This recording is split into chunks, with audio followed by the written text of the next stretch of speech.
Good morning. You would not imagine the number of introductions I have thought about to not go with this morning.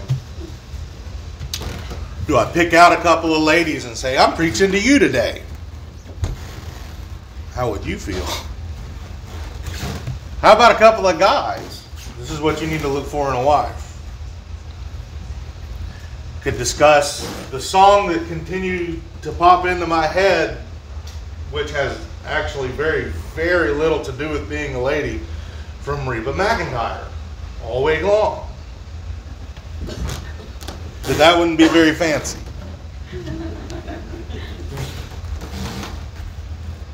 We have an idea of what a lady is. And actually, if you look through history, that idea changes over time. Depending on how society views the food, the lack thereof, the sun, or the lack thereof, or what the values are in society. But God has given us a standard in His Word that says that this is what a worthy woman is. Go ahead and turn to Proverbs 31 if you would. We're going to be there for most of the message this morning. Proverbs 31 is actually studied probably more by ladies than by men. But the words are written, if you look there in the first verse, from a mama to her boy about how to live his life. When you get down to verse 10, she tries to encourage him to make one of the best decisions he can possibly make. The last way that I began to introduce this lesson is, this lesson's not for anybody, because who can find a worthy woman is a biblical statement. And that would be terrible. Verse 10, an excellent wife, who can find? She is far more precious than jewels. The heart of her husband trusts in her, and he will have no lack of gain. She does him good and not harm all the days of her life. She seeks wool and flax and works with willing hands. She's like the ships of the merchant. She brings her food from afar. She rises while it is yet night and provides food for her household and portions for her maidens. She considers a field and buys it. With the fruit of her hands she plants a vineyard. She dresses herself with strength and makes her arms strong. She perceives that her merchandise is profitable. Her lamp does not go out at night. She puts her hands to the distaff, and her hands hold the spindle. She opens her hand to the poor and reaches out her hands to the needy. She's not afraid of snow for her household, for all her household are clothed in scarlet. She makes bed coverings for herself. Her clothing is fine linen and purple. Her husband is known in the gates when he sits among the elders of the land. She makes linen garments and sells them. She delivers sashes to the merchant. Strength and dignity are her clothing. She laughs at the time to come. She opens her mouth with wisdom. The teaching of kindness is on her tongue. She looks well to the ways of her household and does not eat the bread of idleness. Her children rise up and call her blessed. Her husband also, and he praises her. Many women have done excellently, but you surpass them all. Charm is deceitful and beauty is vain, but a woman who fears the Lord is to be praised. Give her the fruit of her hands, and let her works praise her in the gates. What we're not going to do this morning is go through every line of this advice and pick out how it is applicable and the many ways that it is applicable. You can pick up plethora of books that will do just that. And I can make a couple of recommendations if that's something you're looking for. Also want to point out that this is not marriage counseling session. Marriage counseling is something that should be done one-on-one or one-on-two, rather. It is something very specific, and what your marriage needs, especially if it has issues, is very specific and tailored approaches to fixing everyday problems not generalizations for being a better person. And so do not consider this marriage counseling. If you are looking for that, we can talk about it later. I'll be happy to discuss it with you. And lastly, men. This is absolutely applicable to you, not only on how to find a worthy woman who is more precious than jewels, but also since the church is considered the bride of Christ, you can apply these things to your walk as a Christian. So no, you don't get to take a nap. Sorry, Jerry. First one that I want to look at, there's a few generalizations that I think most of the ideas that are listed here fall under. And the first one is trust. Trust is earned and it is not given. Also, this is a worthy woman and is the discussion of a wife and what a wife does in the marriage relationship. And while the culture back then is different than the culture is now, in that your daddy doesn't tell you who you have to marry, you actually get to meet the dude before you marry him. And most of the time, the girl gets to make the decision, if the dude will finally ask. Trust is something that is paramount in the marriage relationship, and it is not just magically imbued into any relationship. Being able to trust your spouse or being able to trust any partner is something that has to be earned and not given. Work is mentioned or alluded to in several of these Proverbs, several of the statements that are given. Things that can be done to build trust and to show worthiness in the relationship. Work done in the relationship.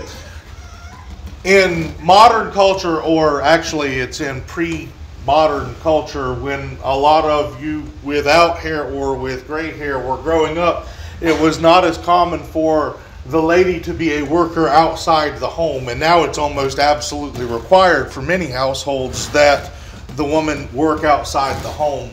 There's a huge question when I was a kid about whether or not the wife should be the breadwinner of the family, whether she should be the one to make the most money in the family.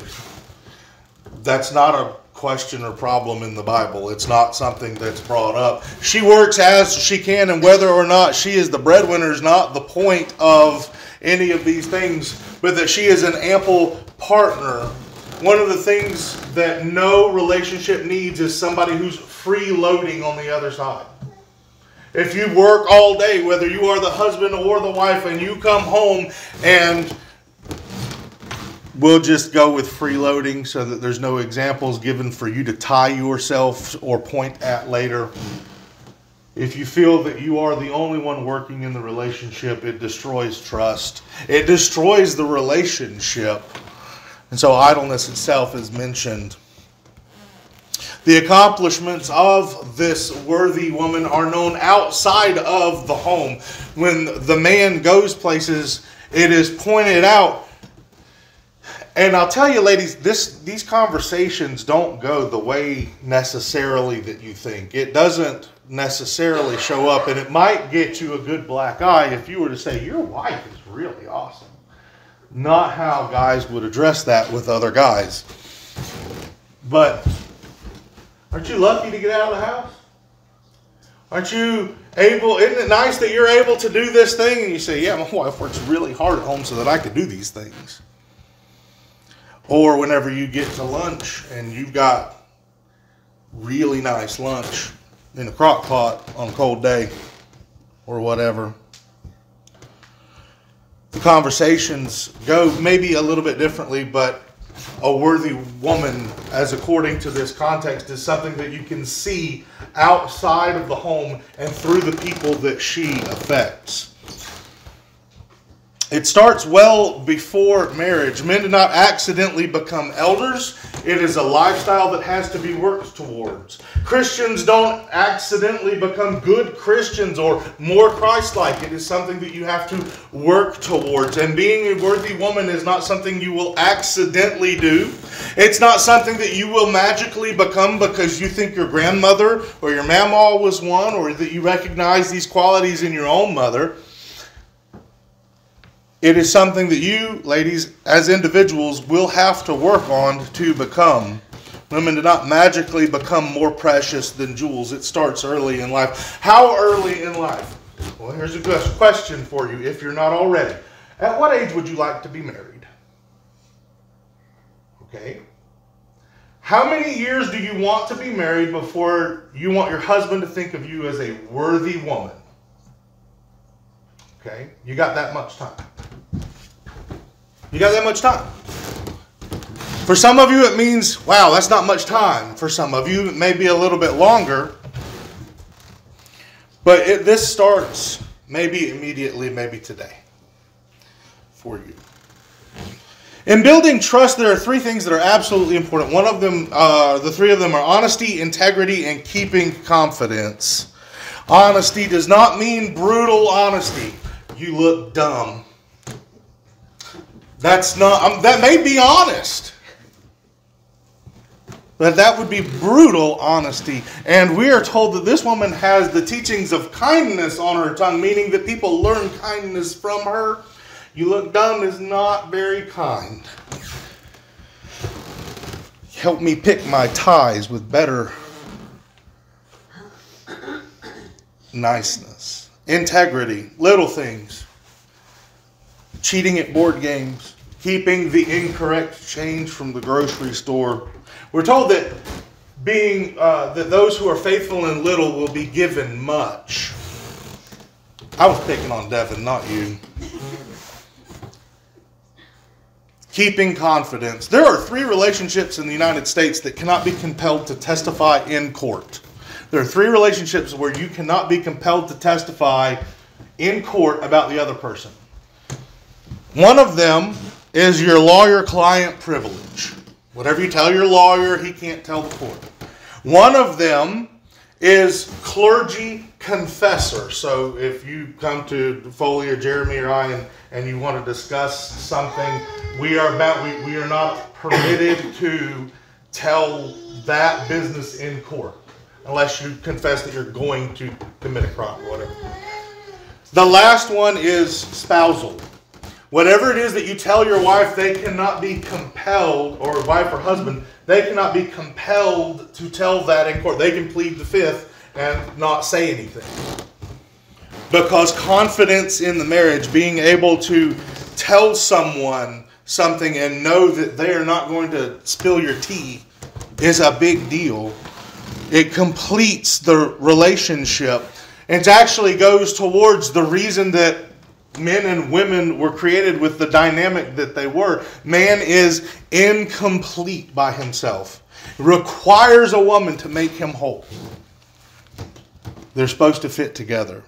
And that goes toward that relationship that nobody wishes harm against themselves. The closest form of intimacy is not to share your bed. It's to share your heart. The closest form of intimacy is being able to discuss with someone else the things that scare you, frighten you, that you need help with, or that you're concerned about, the things that keep you up at night.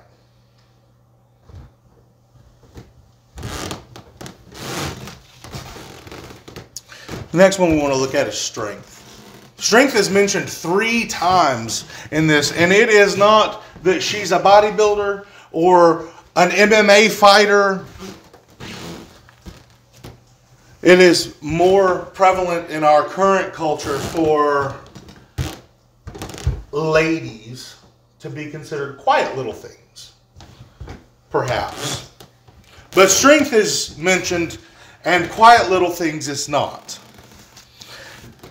This is akin to something we're told in Ecclesiastes, that everything you find Everything that your hand finds to do, do it as well as you can. And the strength that is mentioned here is not necessarily one of physical prowess. It goes toward that all of the things that are listed here that she puts her hands towards, she does them well and she gets better at them.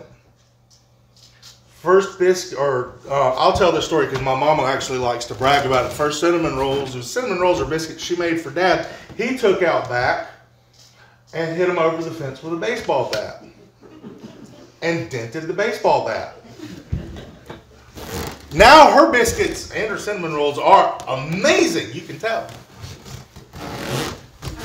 Everything you put your hand at, you get better at. You might not be good at cooking or real estate or gardening or sewing or commerce, but I think that one of the reasons that all of these are mentioned in what this worthy woman is to point out the variety. And one of them that is mentioned here is she considers a field and buys it, and then she considers that she's going to plant a vineyard there. There's a bunch of things that you can do with a field. You could plant a grove, like an olive grove. But why this one, and why this one specifically? It seems that this is something that she could be good at. Be a contributor in your marriage, I think, is the bigger point. That whatever it is that you're good at, do that really well. Do it to the betterment of the family. If it's buying a field and raising a vineyard, that's great. I noticed that none of you are, what's the word? Vintners. We don't have any vintners here. Does that mean that we don't have any worthy women here? Do not answer that. The answer is no. We're moving on. Men, also notice that while it says strength 3 times, it does not say kill your own bugs. That still is your job as a protector. Teach your children to do that and let them use your flip-flop, and then you don't have to. Since women were made to complete men where men are lacking, it's reasonable to assume that the things that she is supposed to be strong in are not things of physical strength, where you are supposed to be strong. She's not necessarily to be the protector of the family. She makes her arms strong, means that she gets better, or she improves at the craft that she is at, and she does so by design. She means to get better. Again, being this worthy person in anything, whether it's a worthy elder, a worthy Christian, a worthy husband or wife, none of these things happen by accident. It is by design. Next, the quality of the home. She rises while it is yet night, and this one proves that my wife is still working on it, because she ain't doing that. That may be the only one she's missing. Actually, time has nothing to do with it. The idea here is preparedness, and preparedness is found throughout all. Preparedness is found throughout all of, or many of, the things that are listed. One that is mentioned here is feeding. While that speaks to hospitality and is absolutely important, diet is the foundation for all physical ability. What is considered the most important meal of the day now was written of 2,000-3,000 years ago, that she gets up and is preparing the diet for the family and those affected by the family. Mentioned is that, like the ships of a merchant, what are the ships of a merchant doing? Here's how to go out of business as a merchant. And I learned this from Trading Places with Dan Aykroyd and Eddie Murphy. Buy low, or buy high and sell low. That's how you go out of business. Buys low and sells high. It says that she's doing these things like the ships of a merchant. My slideshow is a little off this morning. I apologize. Like the ships of a merchant, she's looking for the bottom line or for the profit. She's looking for ways that can be helpful to the family. And whether that means you're buying the the store brand vegetables, or looking for something to create instead of buying it already processed. Whatever that means. It's written to a woman. I don't have to give the best answer for it. She makes the most of the deals that she can get. Productivity to obtain what is needed in the home is mentioned over and over throughout the parable. She is looking toward making the home a better place, and she's willing to share the things therein. This may be one of the things that strains trust the most, because it is what the family works towards, what is so hard to attain, whether that's the money or the food or the time, that if you give it away, that you want to make sure that that's done appropriately and within reason and within measure. If you give away a few dollars for somebody to eat, that's terrific. If you give away your mortgage payment, that's bad. Don't do that. She's known for being generous, but wasteful is not in the context. She is prepared for times of lack. Again, this idea of being clothed in scarlet is, when you read of scarlet in the Bible, it's often associated with times of plenty. And so she's not afraid of snow because they've got plenty. They've got plenty stored up, or they've got plenty that is available. If nothing else, they're dressed warmly. She pays attention to the physical needs of the marriage. Now, depending on which translation you have, these are not rendered all the same. This idea of making pillows and cushions is specifically towards the reclining aspect, or going to bed. And Proverbs has already used language like this from verse 22. She makes bed coverings for herself. Back in chapter 7, starting in verse 16, I've spread my couch with coverings, colored linens from Egyptian linen. I've perfumed my bed with myrrh, aloes, and cinnamon. Come, let us take our fill of love till the morning. Let us delight ourselves with love. This is the same book. This is very similar language. And in the one context, even while it's discussing adultery, is discussing a very specific set of actions. And similar language is used here in the 31st proverb. She's taking care of the physical needs of the family. It is in depth, as I'll go with that, and we move on. She's prepared for the future. It's something that is found throughout every single one of these parables or proverbs. Almost every single, and actually I think that it's every single one of them in some way or another, points toward being prepared for the future. The things that the worthy woman does are intentional, and they're setting up being ready for what is to come. There are two specific ways that you read of language that you read in this of this worthy woman, that she is prepared, and that is that she is prepared for the future in the ideas of covenant. In the two covenants that we would read of here. The first is her marriage. She does him good and not harm all the days of her life. The marriage covenant. Have you heard that behind every great man is a great woman? The husband is known in the gates when he sits among the elders of the land, and there is nothing else that's written of the husband in here as far as the things that he does for the family, except pick this woman.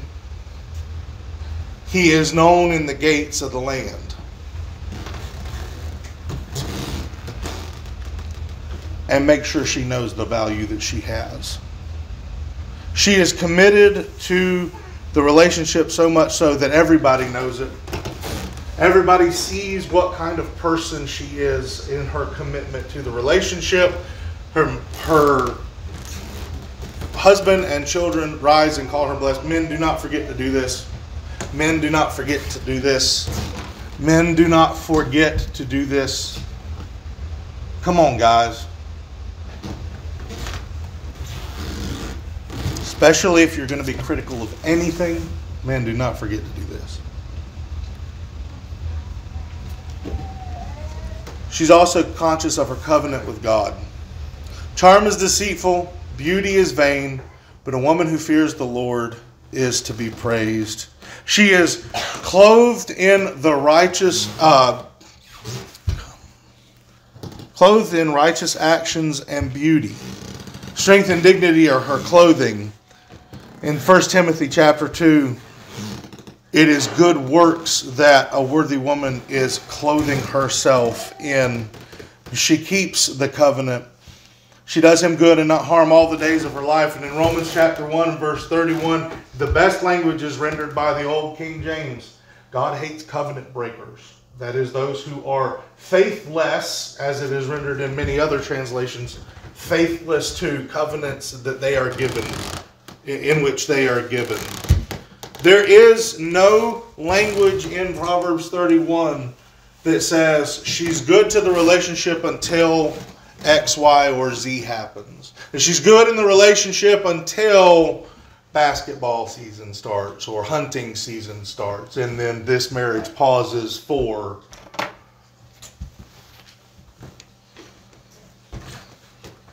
she lives her life in such a way as to hear, many women have done excellently, but you surpass them all. I am not a woman. I am the son of a woman. For me, it's always been, I want to hear, well done, good and faithful servant. And I do speculate that if I were born, because that's how it works, a different gender, that I might want to hear this instead. Many women have done excellently, but you surpass them all. Now, I mentioned a couple of weeks ago that I hope I'm not preaching to anyone in here because of the content and the message of the sermon. But I hope that everyone here works towards attaining this. Whether it is that you're a lady and making sure that your life in your marriage, your commitment to the covenant that you make with your husband or have made to your husband, and the one that you make with God is worthy and precious and more precious than jewels. Or whether you are a guy that says, you know, I need to have this kind of commitment in my Christian life as the church is the bride of Christ, that I need to be committed in all aspects of my Christian walk in this way. Hopefully I'm preaching to us all.